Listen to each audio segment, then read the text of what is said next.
नमस्कार साथियों, आज हम वीडियो फोर्थ ग्रेड जो भर्ती हुई है कर्मचारी चयन बोर्ड द्वारा, उनके अंतर्गत जिन अभ्यर्थियों का चयन हुआ है उनकी काउंसलिंग प्रक्रिया स्टार्ट हो गई है। उन काउंसलिंग प्रक्रिया में किस प्रकार से भाग लेना है, क्या क्या सावधानियां रखनी है, यह सभी इस वीडियो में बताई गई हैं। सर्वप्रथम जो चयनित अभ्यर्थी हैं उनको मेरी तरफ से शुभकामनाएं।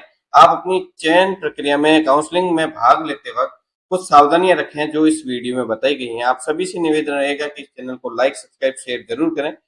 चलिए चलते हैं वीडियो की तरफ। जो फोर्थ ग्रेड भर्ती है, चतुर्थ श्रेणी कर्मचारी चयन सीधी भर्ती है, इसकी डिस्ट्रिक्ट बाय चॉइस जो भरने की तिथि है जो 28 जुलाई 11 बजे से 30 जुलाई 4 बजे तक ये चॉइस भरने की टाइम दिया हुआ है अभ्यर्थियों को। इस निर्धारित समय में ही अपनी चॉइस भरें। चॉइस कैसे भरनी है? आपको गूगल पे सर्वप्रथम शाला दर्पण लिखना है। शाला दर्पण पे सबसे पहले वाला टैब ओपन करना है। पहले वाला टैब, इस ध्यान रखें, शाला दर्पण के 5 लिंक है। यहाँ SD4 है, आप यहाँ SD1 2 3 4 5 लगा के 5 सर्वर है, पांचों में से कुछ भी खोल सकते हैं और कोई ना कोई वर्किंग रहता है एनी टाइम। आप यहाँ शाला दर्पण पे नीचे देखेंगे SSPMS, इसके ऊपर आप क्लिक करें। SSPMS पे क्लिक करने के बाद इस प्रकार का होम इंटरफेस होगा। यहाँ आपको मिलेगा न्यू रिक्वायरमेंट। सीधी भर्ती पे आप क्लिक करें।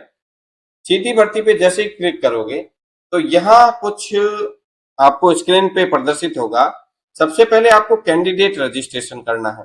कैंडिडेट रजिस्ट्रेशन के बाद कैंडिडेट लॉगिन करना है। कैंडिडेट लॉगिन के बाद वेरिफिकेशन और वेरिफिकेशन के बाद अटेंशन। तो आप कैंडिडेट रजिस्ट्रेशन पे यहाँ क्लिक करें। ये कैंडिडेट रजिस्ट्रेशन है, यहाँ आपको क्लिक करना है। पर रजिस्ट्रेशन पे क्लिक करते ही सबसे पहले आप यहाँ है ना ऊपर भाषा इंग्लिश की जगह हिंदी कर लें, ताकि आपको जो जानकारी और निर्देश है वो सारे हिंदी में प्राप्त होंगे। जैसे मैंने हिंदी की है। तो पंजीकरण की प्रक्रिया आपको कुछ दे रखी है। ऑनलाइन रजिस्ट्रेशन प्रक्रिया से कुछ नियम है, निर्देश है, ये आपको पढ़ ले। पहला है आवेदक का रजिस्ट्रेशन। सबसे पहले अपने को रजिस्ट्रेशन करना अनिवार्य है। कैंडिडेट रजिस्ट्रेशन पे जैसे ही आप क्लिक करोगे तो पोर्टल पर सही मोबाइल नंबर मेल ID होना अनिवार्य है। यदि आपको एप्लीकेशन संख्या और जन्म तिथि दर्ज करनी होगी, यहाँ पर एप्लीकेशन संख्या वो है जो फॉर्म भरते वक्त आपको प्राप्त हुई, जन्म तिथि वो है जो आपने फॉर्म में उल्लेखित की है। कृपया ध्यान दें, मोबाइल नंबर और ईमेल एड्रेस बदलना है तो आवेदक को डायरेक्टरेट से संपर्क करना पड़ेगा। फिर आपको सबमिट बटन पे क्लिक करना है। आपको उल्लेखित मोबाइल नंबर और मोबाइल ईमेल ID पर एक OTP आएगा और कंटिन्यू बटन पे क्लिक करके वो OTP दर्ज करना, 7 अंकों का, और OTP वेरिफिकेशन करना है।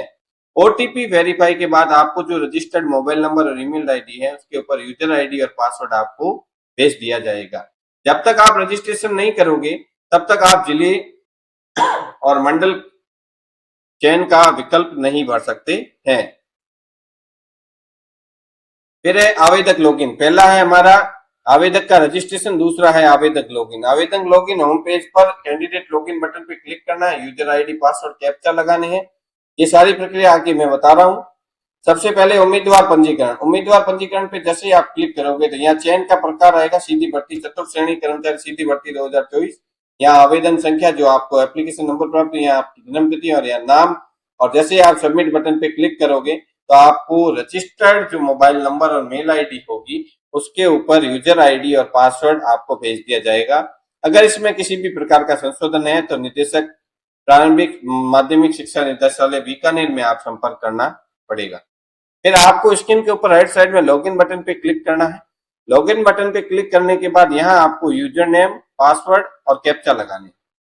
यूजर नेम पासवर्ड आपको इस रजिस्टर्ड मोबाइल नंबर पे आपको मोबाइल नंबर या ईमेल एड्रेस पे मेल आ जाएगा, वो यहाँ लगा के आपको लॉगिन बटन पे क्लिक करना है। जैसे ही आप लॉगिन बटन पे क्लिक करते हैं तो आप देखेंगे कि इस प्रकार से इंटरफेस आपके सामने ओपन होगा। जैसे किसी की कैंडिडेट की ID है तो यहाँ उसका नाम होगा, ये चॉइस फिलिंग है। तो आप पहले यहाँ जिले का चयन करें, जिले के बाद ब्लॉक का चयन करें। ब्लॉक में अवेलेबल चॉइस अपने आप आ जाएगी। आपको यहाँ से प्लस बटन पे क्लिक करके और सेलेक्ट पे यहाँ लेनी है क्लिक।